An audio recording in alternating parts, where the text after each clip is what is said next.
ऐसा है जो कोयले के नीचे में जो सेल होता है उस सेल में embedded रहता है.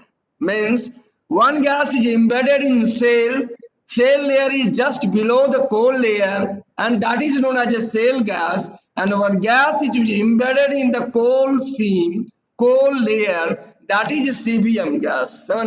एंड गैस हाइड्रेट मोर और लेस वही है, सेल गैस भी है. उसमें क्या होता है, हाइड्रोजन की मात्रा बहुत ज्यादा होता है, हाइड्रोजन की मात्रा बहुत ज्यादा होता है, इसलिए हम गैस हाइड्रेट कहते हैं. उसमें भी मीथेन होता है, उसमें भी अन्य गैसेस होते हैं, लेकिन उसमें हाइड्रोजन की मात्रा ज्यादा होता है, इसलिए हम गैस हाइड्रेट कहते हैं. ठीक है, ये आप लोगों को हम इसलिए भेज दिए हैं जो आप लोग भी पढ़ लीजिएगा. ये सब कंपटीशन में जनरली आता है, जीएसआई वगैरह में आता है या अन्य कंपटीशन में आता है. तो क्योंकि गैसेस के बारे में इंडिया में कोयला के दूसरे रूप में करने के लिए गैसेस के बारे में आजकल बहुत सारा काम हो रहा है, आइदर वो सीबीएम गैस हो, आइदर सेल गैस हो. गैस हाइड्रेट पर इंडिया में उतना काम नहीं हो रहा, नहीं के बराबर हो रहा है, इंडिया में कहीं नहीं हो रहा है, लेकिन पढ़ना है पढ़ लिए. ठीक है, लेकिन सेल गैस में अभी काम हो रहा है, सबसे ज्यादा सीपीएम में काम हो रहा है, और उससे थोड़ा बहुत जो है गैस हाइड्रेट्स में काम हो रहा है, सेल गैस में काम हो रहा है. ये ठीक है, आप लोग पढ़ लेंगे, वैसे ही भेज दिए हैं पढ़ने के लिए. ठीक है, स्पेशल वाला उसको नोट बना लेंगे, ठीक है ना, अपना बढ़िया से कर लेंगे, जनरल वाले उसको पढ़ लेंगे. ठीक है ना, जीएसआई और अन्य कंपटीशन की तैयारी. अब आ जाइए, जो कोल डिपॉजिट्स जो हैं, यह कोल डिपॉजिट्स इंडिया में कहाँ कहाँ है, क्या है, इसकी कहानी हम लोग पढ़े आज कहानी के बारे में बात करें तो सबसे पहले तो ये जान लीजिए, जो इंडिया में कोयला जो है या विश्व में कोयला जो है तो मुख्यतः दो ही एरा में मुख्यतः है, 3 एरा में समझिए, 3 एरा में मुख्यतः है. एक है पैलियोजोइक में, दूसरा है मेसोजोइक में, तीसरा है कैनोजोइक या टर्सरी, जो कहिए, कैनोजोइक कहिए या टर्सरी कहिए. यह 3 एरा में ही इंडिया में मुख्यतः कोयला मिलता है. ये इंडिया में ही मुख्यतः कोयला मिलता है. ये कोयला जो है, खास करके इंडिया में कोयला जो मिलता है यह गोंडवाना और टर्सरी 2 में ही मिलता है. गोंडवाना में भी पूछिएगा तो अपर गोंडवाना में कहीं कहीं मिलता भी है तो नेग्लिजिबल है, वो काम का कोयला नहीं है, उससे कोई प्रोडक्शन उतना ज्यादा नहीं होता उसमें, समझिए. मुख्यतः कोयला इंडिया में 2 जगह मिलता है, लोअर गोंडवाना में और टर्सरी में. टर्सरी में भी कहाँ से मिलता है, टर्सरी कौन कौन है, पैलियोसिन, इयोसिन, ओलिगोसिन, माओसिन, प्लायोसिन. तो पैलियोसिन में कोयला नहीं मिलता है, इयोसिन से कोयला मिलना स्टार्ट होता है, और वह जो है इयोसिन, ओलिगोसिन, माओसिन और प्लायोसिन तक कोयला मिलता है. यह कोयला मिलता है. तो ये कोयले जो है मुख्यतः भारत में 2 ही एरा में मिलता है. आपको पूछेगा, समझे ना, जो मुख्यतः भारत में कोयला कहाँ कहाँ मिलता है, तो कोयला मुख्यतः 2 एरा में मिलता है. एक मिलता है पैलेजोइक के पर्मो कार्बोनिफेरस एरा में सबसे ज्यादा, और दूसरा कोयला जो मिलता है आपको यह टर्सरी में मिलता है, जिसे हम टर्सरी कोलफील्ड भी कहिए, तो टर्सरी कोलफील्ड उड़ीसा में, उससे कंफ्यूज मत करना, क्योंकि टर्सरी कोलफील्ड जो है, टर्सरियन है क्या उसको लगता है, क्या कौन कोलफील्ड है जी, टर्सरी है क्या है, ये जो तो कोयला फील्ड है क्या जी, ज्योति कौन कोयला फील्ड है उड़ीसा में फेमस, बोल रहे हैं. खैर चलो, टर्सरी कोलफील्ड जो है यह अलोंग द हिमालयन टेरेन मिलता है, जबकि जो गोंडवाना कोलफील्ड है वो पेनिनसुलर इंडिया में जनरली मिलता है. गोंडवाना कोयला जो है यह मुख्यतः पेनिनसुलर इंडिया में मुख्यतः मिलता है. ये याद रखिएगा आप लोगों को, ठीक है ना. अब ये है जो इंडिया में जो कोयला मिलता है, फिर पूछेगा जी इंडिया में जो कोयला मिलता है वो सबसे ज्यादा कोयला कहाँ मिलता है, तो इंडिया में जो सबसे ज्यादा कोयला मिलता है यह आपको लोअर गोंडवाना में मिलता है. माने भारत के लगभग 95 to 99% coal of the India is deposited in Gondwana formation, Gondwana era, Gondwana land, या along the peninsular India, जो बोलिएगा along the peninsular India, ठीक है। और यह लगभग जो है 3,51,000 मिलियन टन कोयला 3,51,000 मिलियन टन लगभग कोयला गोंडवाना में मिलता है, जो लगभग 95 to 99% ऑफ इंडिया कोल को शेयर करता है। इसलिए मुख्यतः कोयला जो इंडिया में मिलता है वो गोंडवाना लैंड में मिलता है। यह गोंडवाना लैंड क्या है आप तो जानते होंगे, आप लॉरेशिया का नाम सुने होंगे, गोंडवाना लैंड का नाम सुने होंगे, यह निश्चित ही सुने होंगे, समझे ना। और ये गोंडवाना लैंड जो है, यह गोंडवाना लैंड को गोंडवाना उसमें कोयला मिलता है, इसलिए गोंडवाना कोल भी कहते हैं। यह गोंडवाना लैंड जो है यह मुख्यतः पेनिनसुलर इंडिया में है। निकालिए उस पेज को। यह कहाँ है? यह मुख्यतः जो गोंडवाना लैंड में है यह लोअर पर्मियन, अपर पर्मियन और क्रेटेशियस में मिलता है और टर्सरी कोल फील्ड में मिलता है। यह गोंडवाना कोल को यदि आप मेनली आप लोगों को जो पढ़ना है, जो खास करके सिलेबस में है स्पेशल और जनरल में, स्पेशल में थोड़ा जाना है, जनरल में जो केवल झारखंड के कोल फील्ड पर आपको आता है लिखने के लिए, झारखंड के कोल फील्ड पर आता है लिखने के लिए, जो write the geology of Jharia coal field, write the geology of north Karanpura coal field, write the geology of Bokaro coal field. यही 2-3 जो है जो बहुत इंपॉर्टेंट है और उतना इंपॉर्टेंट नहीं है, क्योंकि दिया भी है सिलेबस में जो special reference to Jharkhand deposit. तो ये झारखंड डिपॉजिट एक, मैंने कहा अभी टर्सरी इंडिया में 2 कोल होता है, एक टर्सरी एरा और एक गोंडवाना एरा, मीन्स पर्मोकार्बोनिफेरस में सब ज्यादा कोयला मिलता है। लेकिन यदि आप झारखंड को लेंगे तो झारखंड में सबसे ज्यादा कोयला जो मिलता है वह सबसे ज्यादा क्या है, केवल ये समझिए टर्सरी कोयला तो यहाँ मिलता ही नहीं झारखंड में, केवल कोयला जो मिलता है वो गोंडवाना फॉर्मेशन में मिलता है।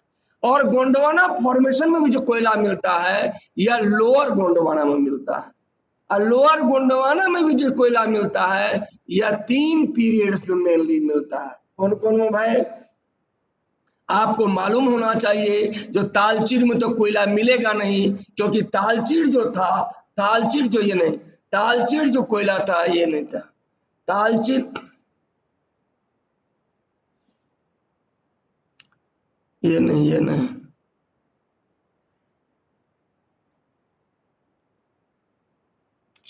पहले ये लगाइए, ये लगाइए, सजाइए। ये जो तालचीर कोयला है, तालचीर में कोयला मिलेगा क्या? कोई लड़का बताओ तो, तालचीर फॉर्मेशन में कोल मिलेगा? जल्दी जल्दी आंसर देगा। तालचीर फॉर्मेशन में कोयला मिलेगा? No sir. हाँ, वेरी गुड आंसर। क्यों नहीं मिलेगा? क्योंकि सर वेरी ग्लेशियल पीरियड था, वेरी कोल्ड क्लाइमेट था। हाँ, और आप जानते हैं जो तालचीर जो था, जैसे कि झारखंड में ही लीजिए, तालचीर के समय में, तालचीर फॉर्मेशन के जिस समय में बना उस टाइम में पूरे झारखंड जो था, जो कि खास करके गोंडवाना बेसिन जो था वो टोटल ग्लेशियर से ढका हुआ था। इसे हम ग्लेशिएशन पीरियड भी कहते हैं, इसीलिए कोल्ड क्लाइमेट था। तो कोल्ड क्लाइमेट होगा, इसके बाद सयाद होने, फिर इसके बाद ये क्या होगा, इसके बाद क्या है देखो, इसके बाद ये है। हाँ, तो कोल्ड क्लाइमेट था इसलिए प्लांट्स नहीं था, और प्लांट्स नहीं था तो क्या होगा, कोयला नहीं बना। ठीक है, ये याद रखिएगा, ये बहुत इंटरव्यू में पूछता है। कोयला तब मिलेगा दामोदर फॉर्मेशन में मिलेगा। तो दामोदर फॉर्मेशन में कौन कौन होता है? करहरवाड़ी, बाराकर, बैरन मेजर और रानीगंज। याद रखिए, करहरवाड़ी में क्या होगा, जब तालचीर पीरियड खत्म हुआ, कोल्ड क्लाइमेट खत्म हुआ, तो लग्जूरियन वार्म क्लाइमेट आया। वार्म क्लाइमेट में क्या, लग्जूरियन प्लांट जो है सो डेवलपमेंट स्टार्ट हुआ। तो तब सबसे पहले आता है हर्ब्स, उसके बाद आता है सर्ब्स, उसके बाद आता है ट्रीज। तो हर्ब्स मतलब छोटा छोटा प्लांट जो है, तो छोटा छोटा प्लांट डेवलप किया, तो वही छोटा छोटा प्लांट जो है और कुछ बड़ा प्लांट भी था, कोयला का निर्माण शुरू किया। तो क्या हो गया, करहरबाड़ी में तो कोयला बना है, लेकिन मैक्सिमम कोल ऑफ जो करहरबाड़ी फॉर्मेशन है वो लगभग 2 मीटर से ज्यादा नहीं है। इसलिए करहरबाड़ी में कोयला तो मिलता है, लेकिन कोयले की थिकनेस जो है वो बहुत कम मिलता है, क्योंकि वह उस समय जो है लग्जूरियन प्लांट उतना नहीं था, प्लांट का स्कार्सिटी था, इसलिए कोयला तो प्लांट से बनता है या और वार्म क्लाइमेट था, जबकि प्लांट को डेवलप करने के लिए वार्म एंड ह्यूमिड क्लाइमेट चाहिए, जो उस टाइम में नहीं था, इसीलिए जो है वो डेवलप नहीं कर पाया। इसलिए Karharbari is characterized by the coal deposit, but that coal is of पहले मैं द कोल इज ऑफ या रहने दीजिए, द कोल ऑफ जो है उसका जो है सो क्या था, बहुत ही लेस डिपॉजिट है, लगभग 2 मीटर डिपॉजिट है। ठीक है, करहरबाड़ी की बात आता है बराकर, तो झारखंड में या इंडिया में सबसे ज्यादा कोल किस फॉर्मेशन के साथ है, तो बाराकर फॉर्मेशन के साथ है पूरे इंडिया में। और झारखंड में जो कोयला है ये तो मैक्सिमम कोल बाराकर फॉर्मेशन के साथ है। और बाराकर में क्या हुआ, वार्म एंड ह्यूमिड क्लाइमेट आ गया था, लग्जूरियन प्लांट था, इसीलिए डेंस डिपॉजिट था, इसलिए कोयला का एक थिक डिपॉजिट बाराकर फॉर्मेशन में मिलता है। उसके बाद आ गया बैरन मेजर। बैरन मेजर में कोयला नहीं मिलता है, कारण क्या है, जो उस टाइम में तो प्लांट था, छोटा मोटा प्लांट था प्लांट, लेकिन क्लाइमेट क्या था, एरिड क्लाइमेट था। तो कोल डिपॉजिट के लिए क्लाइमेट भी एक बहुत बड़ी चीज है, वार्म एंड ह्यूमिड क्लाइमेट होना जरूरी है या वार्म क्लाइमेट होना जरूरी है। एरिड क्लाइमेट में प्लांट ग्रो नहीं कर सकता है, जल जाएगा और कोयला भी नहीं बनेगा, इसलिए बैरन मेजर जहां भी आप जाइएगा कोयला नहीं पाइएगा। इवन कि बैरन मेजर का जो सेडिमेंट्स है वो लाल दिखेगा आपको, ब्राउनिश रेड।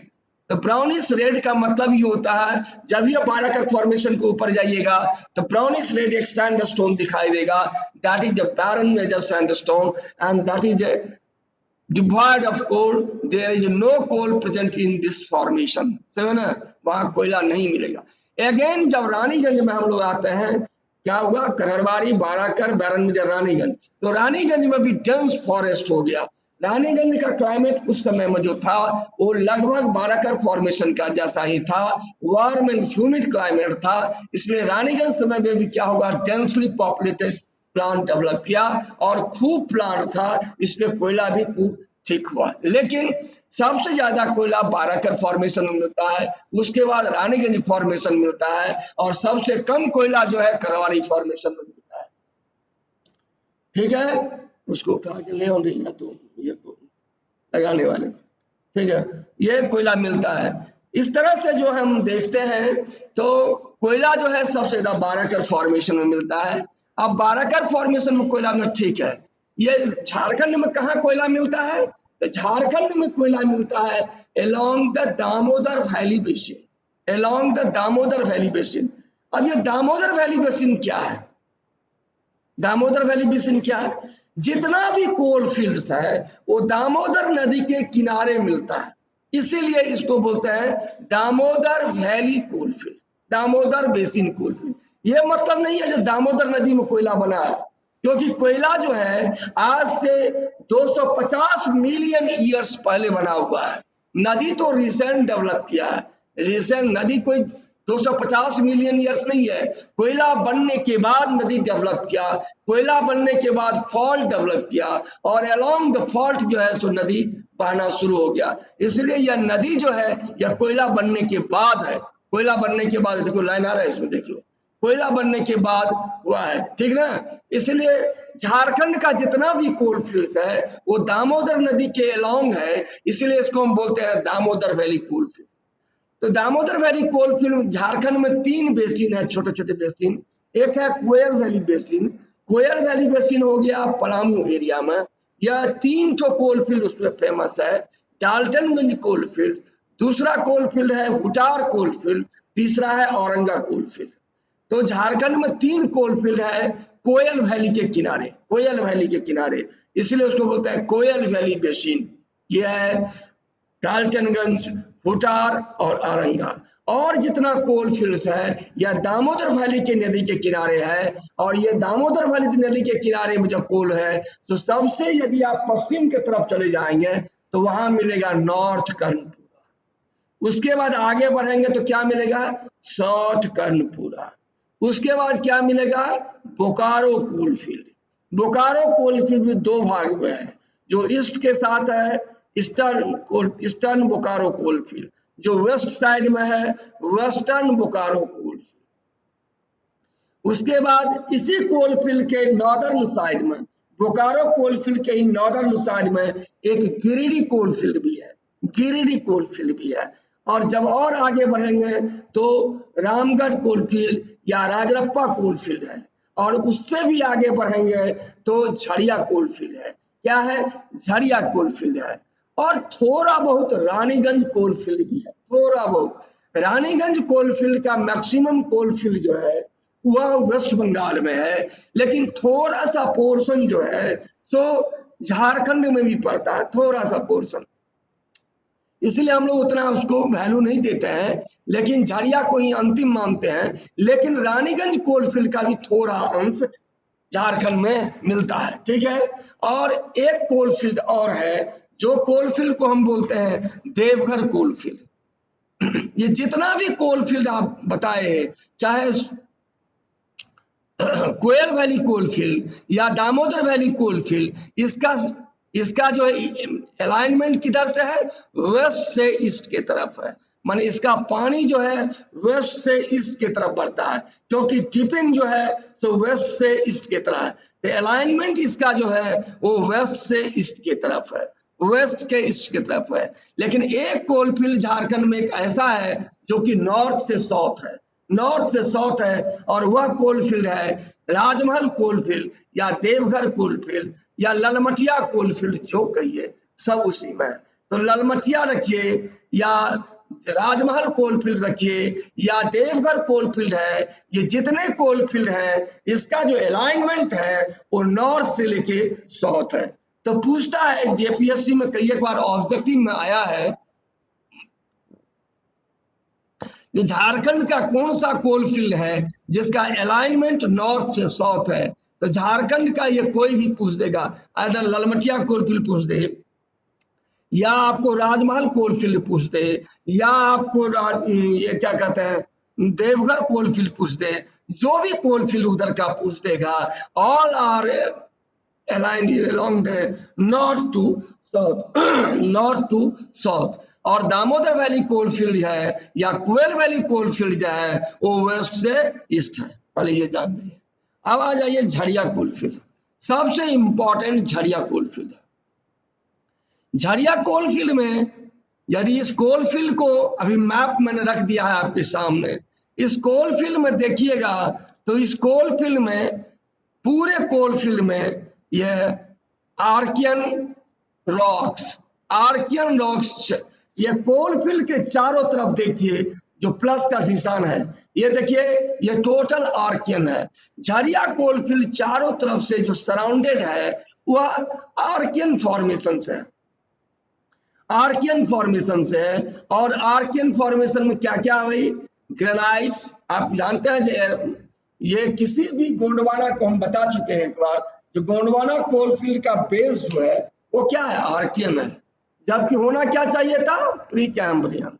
प्री कैम्ब्रियन है ही नहीं, डायरेक्ट आर्कियन है। और आर्कियन के बाद डायरेक्ट जो है पर्मो-कार्बोनिफेरस सेडिमेंट्स जो है डायरेक्ट थ्राइव करता है।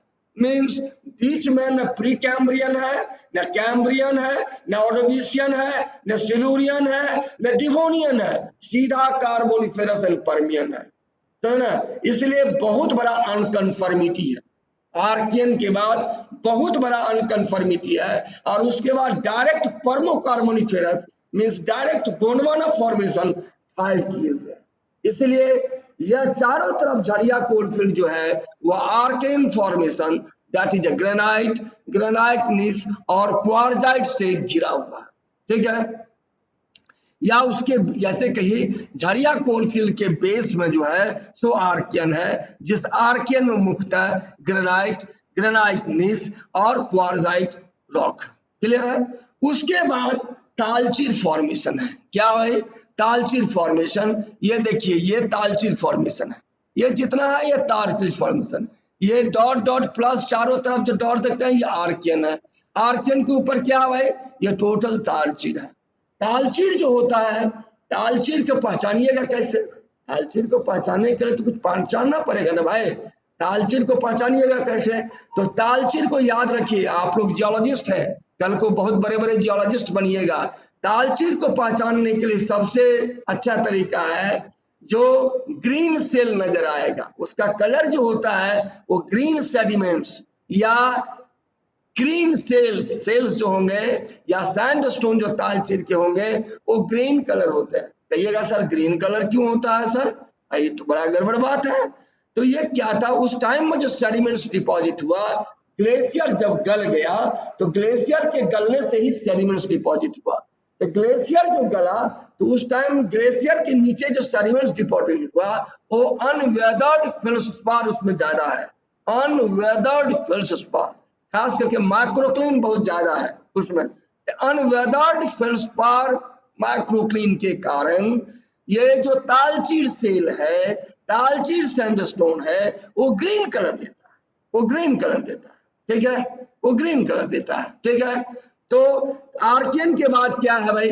तालचीर फॉर्मेशन है। तालचीर फॉर्मेशन के बाद आप देखिए गैप बहुत बड़ा, ये देखिए उजला उजला उजला गैप है, ये क्या है? बाराकर फॉर्मेशन। क्या है? बाराकर फॉर्मेशन। और बाराकर फॉर्मेशन के ऊपर में देखिए ये क्या भाई? ये क्या है? बैरन मेजर है। और ये देखिए ये जो है वो क्या है? रानीगंज है। मीन्स द बेस यहाँ है आर्कियन, उसके बाद क्या है? तालचीर, उसके बाद क्या है? बाराकर, उसके बाद क्या है? बैरन मेजर, उसके बाद क्या है? रानीगंज। माने अकॉर्डिंग टू एज सजा हुआ है, अकॉर्डिंग टू एज। और यदि इस बेसिन का देखिए तो ये कैसा लगता है? हाफ मून आकार का लगता है, हाफ मून आकार का लगता है। ये नॉर्थ है, आप जानते हैं मैप के ऊपर में क्या नॉर्थ होता है, नीचे साउथ होता है, दाहिने हाथ में ईस्ट होता है, बाएं साइड में वेस्ट होता है। तो यदि ऐसे कहिएगा यह रानीगंज कैसा है? नॉर्थ ईस्ट से लेकर साउथ वेस्ट तक फैला हुआ। नॉर्थ ईस्ट देखिए, ये नॉर्थ ईस्ट हुआ और ये साउथ वेस्ट तक फैला हुआ, ये साउथ है और वेस्ट तक। तो नॉर्थ ईस्ट से लेकर साउथ वेस्ट तक यह फैला हुआ है, अर्धचंद्राकार आकार की है। इसके सबसे नीचे में तालचीर है, उसके सबसे नीचे में आर्कियन है, उसके बाद तालचीर है, उसके बाद बाराकर है, उसके बाद बैरन मेजर है, उसके बाद रानीगंज। ठीक है, ये जियोलॉजिकल मैप है झरिया कोलफील्ड का, समझ गए? झरिया कोलफील्ड का नेक्स्ट सक्सेशन निकलिए। ये देखिए, उसमें आप ये पहले सुन लीजिए, कोई भी कोलफील्ड का आएगा लिखने के लिए तो आप क्या लिखिएगा? सबसे पहले तो ये बताना आपको जरूरी, हम समझ रहे हैं। कोई भी कोलफील्ड तो उसका क्या लिखे? इंट्रोडक्शन।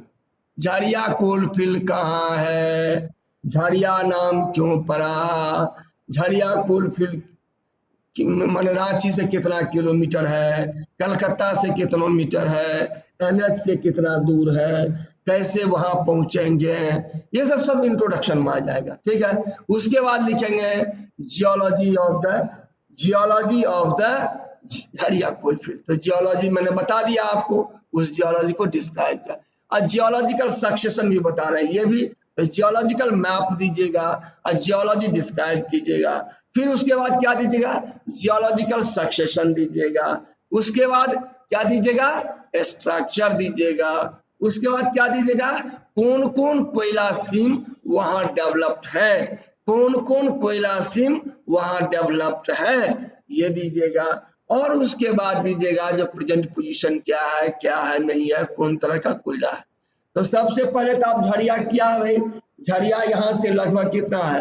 रांची से लगभग 150 किलोमीटर है, 150 की 160 किलोमीटर लगभग है, समझ गए ना? वो आप जीटी रोड के बगल में ही है झरिया। उसके बाद क्या है, वहाँ झरिया क्यों फेमस है? तो झरिया पहले तो एक विलेज था, झरिया, उसी के नाम पर झरिया कोलफील्ड पड़ा, समझना। और दामोदर वैली के ईस्टर्न साइड में झरिया कोलफील्ड है। दामोदर वैली के क्या है, सॉरी नॉर्दर्न साइड में, दामोदर वैली के नॉर्दर्न साइड में झरिया कोलफील्ड है। और यह झरिया कोलफील्ड जो है इसलिए फेमस है कि भारत में सबसे ज्यादा प्राइम कोकिंग कोयला जिससे कोक बनाया जाता है, जो मेटलर्जी में यूज होता है, यह सबसे ज्यादा झारखंड में जो है वह, या इंडिया में कहिए, जो झरिया कोलफील्ड में है। इसलिए झरिया कोलफील्ड जो है मेटलर्जिकल कोयला के लिए बहुत फेमस माना जाता है, बहुत फेमस माना जाता है। इसलिए झरिया कोलफील्ड बहुत ही फेमस है। झरिया कोलफील्ड इसलिए बहुत ही फेमस है। क्लियर है। उसके बाद जियोलॉजी ऑफ झरिया कोलफील्ड है, बता दिया। अब जियोलॉजिकल सक्सेशन है। अब जियोलॉजिकल सक्सेशन भी वही हो गया। नीचे में क्या होगा, नीचे में क्या होगा, इसको ऊपर उठाओ, इसको ऊपर उठाओ ना जी, इतना ही है। ये कहाँ दिखा था, ठीक है। तो सबसे नीचे में क्या है, अभी बताए थे, आर्कियन है। आर्कियन में क्या क्या होता है, लिख लीजिए। ग्रेनाइट्स होता है, ग्रेनाइट नीस होता है, क्वार्जाइट होता है, मैंने इग्नियस और मेटामॉर्फिक रॉक दोनों पाया जाता है आर्कियन में, ठीक है। आर्कियन के ऊपर में एक बहुत बड़ा अनकन्फर्मिटी होता है। उसके ऊपर में जो है सो तालचीर है, फिर बाराकर है, फिर बैरन मेजर है, फिर रानीगंज है। तालचीर जो है वो ग्रीनिश सेल और फाइन ग्रेन ग्रीनिश सैंडस्टोन मिलता है। क्यों ग्रीन होता है ये बता दिए। इसकी थिकनेस लगभग 245 मीटर होता है। उसके ऊपर में बाराकर फॉर्मेशन होता है। बाराकर फॉर्मेशन जो होता है, बाराकर का सैंडस्टोन का जो कलर होता है वो जनरली ग्रे कलर होता है, कहीं कहीं व्हाइट भी कलर होता है, और कहीं कहीं बफ भी होता है। बफ कलर यहाँ दिया है, लेकिन बफ के बाद आप व्हाइट भी लिख दीजिए और ग्रेइश कलर भी लिख दीजिए। और इसका ग्रेन जो होता है वो, इसका ग्रेन जनरली जो होता है वो मीडियम ग्रेन सैंडस्टोन होता है, कहीं कहीं ग्रीट भी मिलता है। इसलिए medium grain to coarse grain, medium grain to coarse grain sandstone होता है। और कार्बोनेशियस सेल भी होता है और सेल भी होता है। बाराकर में क्या होता है, कार्बोनेशियस सेल भी होता है और सेल भी होता है। और क्या होता है, medium grain to coarse grain sandstone होता है। Buff colour to white colour या और ग्रे कलर का सैंडस्टोन भी होता है, बाराकर सैंडस्टोन। इसकी थिकनेस आप देखिए 1250 मीटर, 1250 मीटर इसकी थिकनेस होती है। मतलब मैक्सिमम कोयला का जो सीम है, मैक्सिमम कोयला का जो लेयर है तो बाराकर फॉर्मेशन के ही साथ है। उसके ऊपर में मिडिल में बैरन मेजर है। बैरन मेजर जो है यह बफ कलर है। इसमें नीचे में जो दिया है लोअर बाराकर का, बफ के बाद ऑब्लिक कीजिएगा, बफ मिलता नहीं है, थोड़ा बहुत मिला होगा, ये किताब में गलत छापा है, समझो ना। बफ व्हाइट और ग्रे कलर लिखिएगा, ठीक ना। बफ कलर जनरली बैरन मेजर का होता है। Buff colour to red colour, आप यहाँ भी जोड़ सकते हैं बैरन मेजर में। बफ टू रेड कलर सैंडस्टोन होता है। सेल्स होता है कार्बोनेशियस सेल्स होता है। इसकी थिकनेस जो होती है 730 मीटर होती है। इसमें कोयला नहीं मिलता है, इसमें कोयला नहीं मिलता। उसके नीचे बाराकर था इतना 1250, इसमें मैक्सिमम कोयला डिपॉजिट है, मैक्सिमम कोयला डिपॉजिट इसी में है, ठीक है। उसके ऊपर रानीगंज है। रानीगंज जो है, आप वैसे भी जनरल जियोलॉजी पढ़ लीजिए, जो सबसे नीचे क्या होता है, सबसे नीचे होता है करहड़बाड़ी। करहड़बाड़ी का ग्रेन जो होता है कोर्स ग्रेन होता है। उसके बाद क्या होता है बाराकर, बाराकर का ग्रेन क्या होता है मीडियम ग्रेन होता है। और सबसे ऊपर क्या है भाई दामोदर फॉर्मेशन का रानीगंज, रानीगंज का फाइन ग्रेन सैंडस्टोन है। क्योंकि यह एक बेसिन था, यह एक बेसिन था, इसमें सेडिमेंट्स डिपॉजिट हुआ। तो सबसे पहले सेडिमेंट्स क्या होता, करहड़बाड़ी क्या हो गया, कोर्स हो गया। सबसे बेसिन में क्या होता है, सबसे बड़ा सेडिमेंट बेसिन के नीचे में जाता है। उसके बाद क्या हो गया बाराकर, इसमें मीडियम ग्रेन है। और सबसे ऊपर में क्या रानीगंज, इसलिए फाइन ग्रेन है। इसका उदाहरण है कि एक बाल्टी में लेके एक मुट्ठी बालू को आप फेंक दीजिए तो क्या होगा, सबसे बड़ा कण सबसे नीचे जाएगा, और सबसे छोटा कण क्या जाएगा, ऊपर जाएगा। इसलिए किसी भी गोंडवाना बेसिन में आप चले जाइए या किसी भी बेसिन में चले जाइए तो देखिएगा सबसे जो कोर्सर ग्रेन होता है, क्या गया, सबसे जो कोर्सर ग्रेन होता है, यह सबसे जो कोर्सर ग्रेन होता है वो आ जाता है आपको, सबसे कोर्सर ग्रेन आ जाता है वो नीचे में आता है। इसलिए Karharbari is characterized by coarse grain sandstone, Barakari is characterized by medium to coarse grained sandstone, and Raniganj is characterized by fine grained sandstone, and sales with कोयला सीम मिलता है। यह लगभग 800 मीटर थिकनेस होती है। अब यहाँ पूछता है जो बाराकर, मैंने कहा था जो टेक्टोनिक एक्टिविटी से भी कोयले के रैंक बढ़ जाता है। यह टोटल रानीगंज या टोटल झरिया जो है इसमें नंबर ऑफ इग्नियस इंट्रूजन है, नंबर ऑफ इग्नियस इंट्रूजन है वो माइका लम्प्रोफायर्स और डोलराइट डाइक का, माइका लम्प्रोफायर्स और डोलराइट डाइक का नंबर ऑफ इग्नियस इंट्रूजन है, नंबर ऑफ इग्नियस इंट्रूजन है, ठीक है। और यह इग्नियस इंट्रूजन जो है ये इसमें रानीगंज में मिलता है। कभी कभी क्वेश्चन हमको पूछता है कोई बच्चा, लेकिन हम अपने से बता देते हैं जो सर ये इग्नियस इंट्रूजन कब बना, तो भैया रे जब कोयला बनेगा तब नहीं इग्नियस इंट्रूजन बना। कोयला बनने के टाइम में कोयला का जो प्लांट डिपॉजिट हो गया तो आइदर उसी टाइम में इग्नियस इंट्रूजन हुआ होगा या कोयला बनने के बाद भी हुआ होगा, दोनों टाइम में होता है। तो कहिएगा ये कैसे पता चलेगा सर, ये तो बड़ा मुश्किल चीज है। पता चल जाएगा, कैसे पता चल जाएगा, मान लीजिए कोयला बनने के साथ बना तो पूरे एरिया का रैंक एक जैसा होगा, और मान लीजिए कोयला बनने के बाद इग्नियस इंट्रूजन हुआ तो क्या होगा, कहीं पर रैंक कम होगा और जहां इंट्रूजन हुआ वहां रैंक कोयला का बढ़ जाएगा, ठीक है।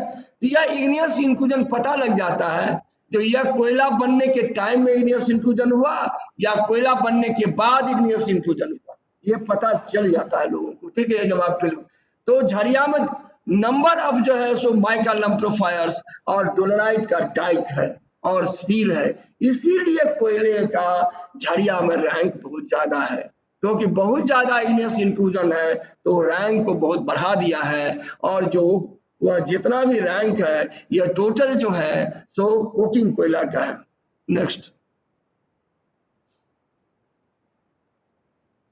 बढ़ाइए, यहाँ बढ़ाइए ना,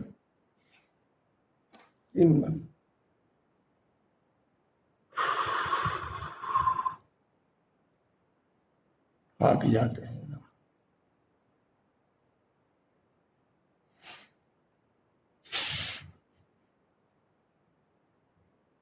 लास्ट 5 मिनट, अरे जल्दी करो ना, लास्ट 5 मिनट हो गया, नहीं लगा।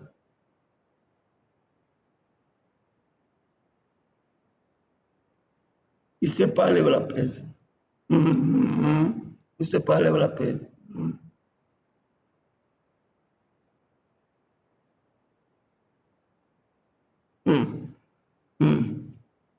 कोयले में मेजर कहता है मेजर कोल सीम्स कौन कौन है झारखंड में, मेजर कोल सीम्स झरिया में कौन कौन है, तो आप देखिए कोयले में कौन कौन है। लगभग 18 कोयले के लिए कोल सीम्स के लगभग 18 लेयर हैं, आप देख लीजिए। अकॉर्डिंग टू सेन गुप्ता 1980, सेन गुप्ता ने स्टडी किया झरिया कोल फील्ड का, उसने कहा जो लगभग 18 जो है कोल सीम्स हैं, 10 और 18 देख लीजिए।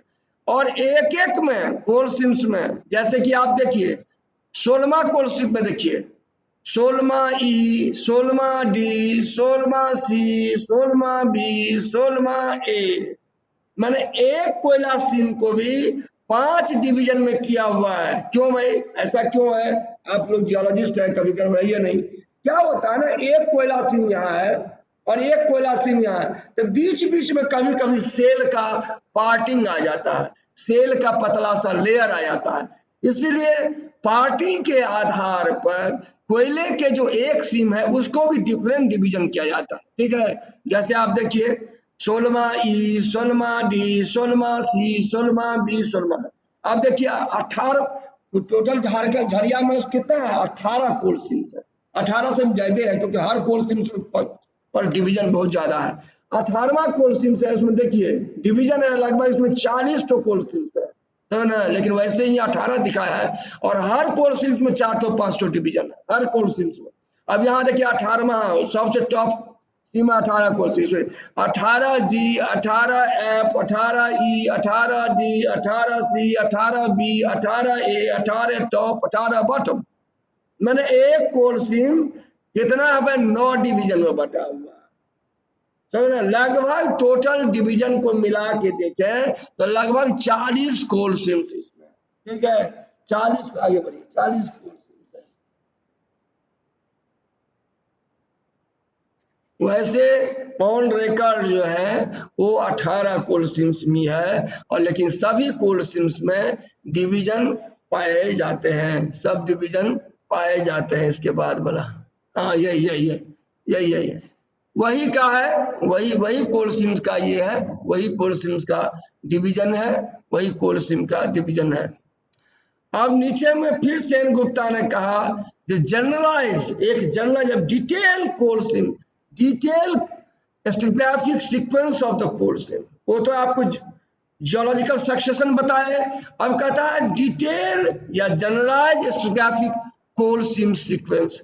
इसमें देखिए क्या है, सबसे ऊपर में एलुवियम है, उसके नीचे वेदर जोन है, उसके नीचे इंटरबेडेड सैंडस्टोन और सेल और थीन कोल्स है, नीचे कीजिए, उसके पीछे कार्बोनेसियस सेल है, उसके नीचे इंटरकलेटेड सेल है, फिर सैंडस्टोन है। ये आप देखिए डी चंद्रा के किताब में पेज नंबर 259, आगे बढ़िए हाँ, यहीं से देखिए, आगे बढ़िए, ये यहाँ तो बता चुका है,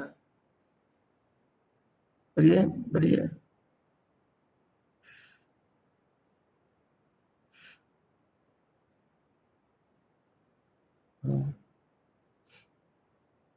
बराबर।